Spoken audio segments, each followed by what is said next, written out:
아니 여러분, 위탁 판매 시작할 때 가장 먼저 하는 고민이 뭘까요? 대부분은 이렇게 생각합니다. 무슨 상품을 팔아야 되지? 어떤 상품이 잘 팔릴까? 그런데 제가 9년 동안 위탁 판매를 해오면서 느낀 건 조금 다릅니다. 초보자일수록 상품 소싱보다 좋은 도매처를 찾는 게 중요합니다. 오늘 영상에서는 왜 상품 소싱보다 도매처 소싱을 먼저 해야 되는지, 그리고 실제로 어떤 상품들이 제가 판매가 됐는지까지 함께 보여드리겠습니다. 오늘 영상 끝까지 보시면 더 이상 어떤 물건을 팔아야 될지라는 고민에서 벗어나실 겁니다. 안녕하세요, 장 대표입니다. 오늘 제가 알려드리는 것은 명확합니다. 초보셀러는 상품을 먼저 찾기보다 좋은 도매처를 먼저 찾아야 됩니다. 많은 분들이 위탁 판매를 시작하면서 잘 팔릴 상품 하나를 고르려고 합니다. 이 상품 괜찮을까? 이거 올리면 대박 날까? 물론 상품도 중요합니다. 하지만 초보자들에게 더 중요한 건 상품 하나를 정확하게 맞추는 게 아니라 팔아볼 만한 상품이 계속 나오는 좋은 도매처를 찾는 겁니다.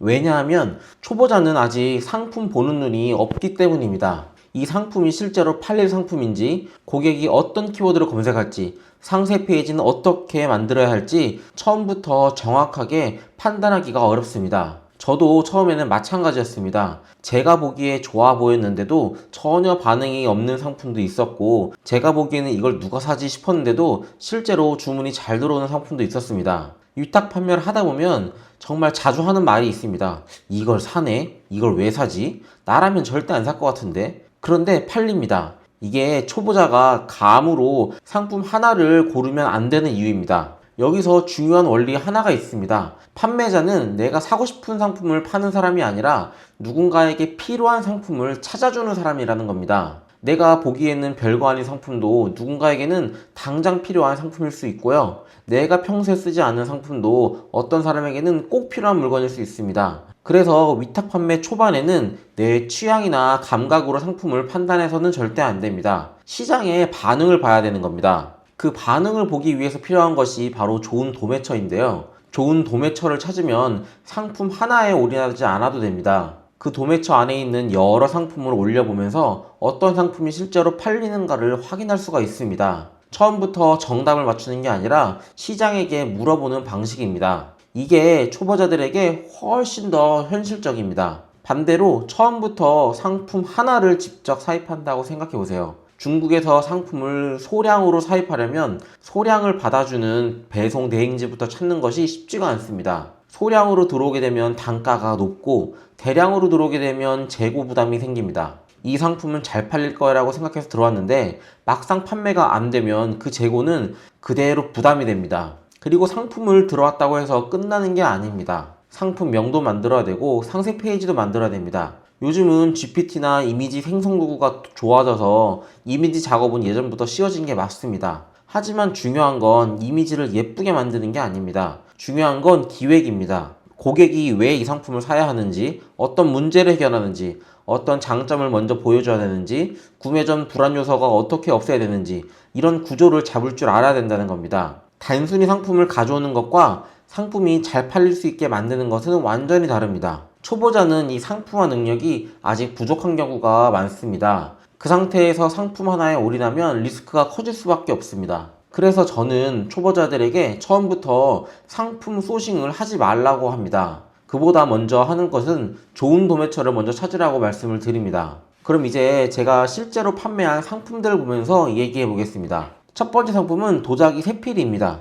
여러분, 이 상품을 처음 보면 어떤 생각이 드시나요? 솔직히 말해서 이걸 누가 사지라는 생각이 들 수 있습니다. 예쁜 감성 상품도 아니고 요즘 유행하는 트렌디한 상품도 아닙니다. 그런데 상품이 판매가 됐습니다. 제가 올린 소비자 가격은 약 5,400원이었고 주문 수량은 60개였습니다. 매출로 보면 약 32만원입니다. 두 번째 상품은 눈보호 보안경입니다. 이 상품은 객단가가 약 만원이었고 주문 수량은 13개였습니다. 매출은 약 13만원입니다. 이 상품도 특별한 상품은 아닙니다. 그냥 눈을 보호하는 보안경입니다. 그런데 필요한 사람은 삽니다. 학교 실험, 공방, 과학 수업 이런 상황에서는 보안경이 필수로 필요합니다. 내가 평소에 안 쓴다고 해서 다른 사람도 안 쓰는 게 아닙니다. 세 번째 상품은 미니카 만들기용 고무바퀴입니다. 이 상품의 단가는 약 2,500원이고 주문 수량은 80개였습니다. 매출은 약 20만원이었습니다. 여러분, 고무바퀴입니다. 이 상품이 뭔가 특별해 보이시나요? 아니죠. 그런데 필요한 사람은 분명히 있습니다. 만들기 키트, 학교 준비물, 학원 교구, 방과후 활동 등 이런 용도로 필요한 사람들은 검색해서 구매를 합니다. 이 세 개 상품을 합쳐보면 총 매출은 약 65만 원입니다. 오늘 소개한 상품들은 도매가와 마켓 수수료를 제외하고도 약 40% 정도의 마진이 남는 상품들이었습니다. 마진만 해도 한 약 26만 원 정도가 남는 구조입니다. 객단가가 낮은 상품도 대량 주문이 들어오면 돈이 됩니다.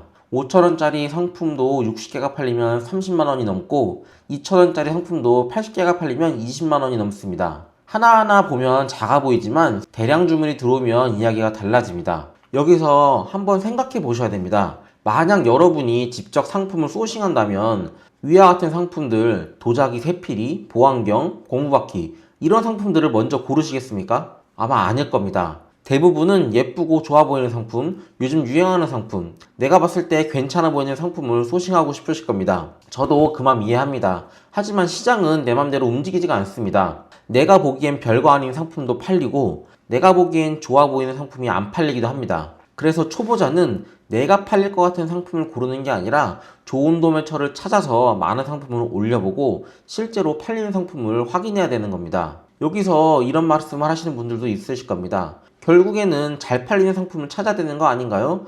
맞습니다. 결국 잘 팔리는 상품을 찾아야 됩니다. 하지만 초보자가 처음부터 잘 팔릴 상품을 뾰족하게 골라내기는 정말 어렵습니다. 이미 잘 팔린다고 알려진 상품들은 경쟁이 너무 심하고 가격이 무너져 있고 리뷰가 많이 쌓인 고인물들이 1페이지를 장악한 경우가 정말 많을 겁니다. 그래서 초보자는 처음부터 대박 상품 하나를 고려고 하면은 안 됩니다. 대신 좋은 도매처를 찾아서 그 안에서 여러 상품들을 테스트해 봐야 되는 겁니다. 대량으로 상품을 올려보고 반응을 확인하고 팔린 상품을 다시 살펴보고 그 상품을 더 잘 팔리게 하는 가공을 해야 되는 겁니다. 이게 바로 현실적인 대안입니다. 위탁 판매는 처음부터 정답을 맞추는 사업이 아닙니다. 올려보고 반응을 보고 팔린 상품을 선별하고 그 다음에 또 다시 가공을 하고 처음부터 상품 하나에 모든 걸 걸면 위험합니다. 상품 보는 눈이 아직 없다면 내 감으로 맞추려고 하지 말고 시장의 반응을 먼저 확인해 보세요. 내가 팔고 싶은 상품보다 실제로 팔리는 상품이 훨씬 더 중요합니다.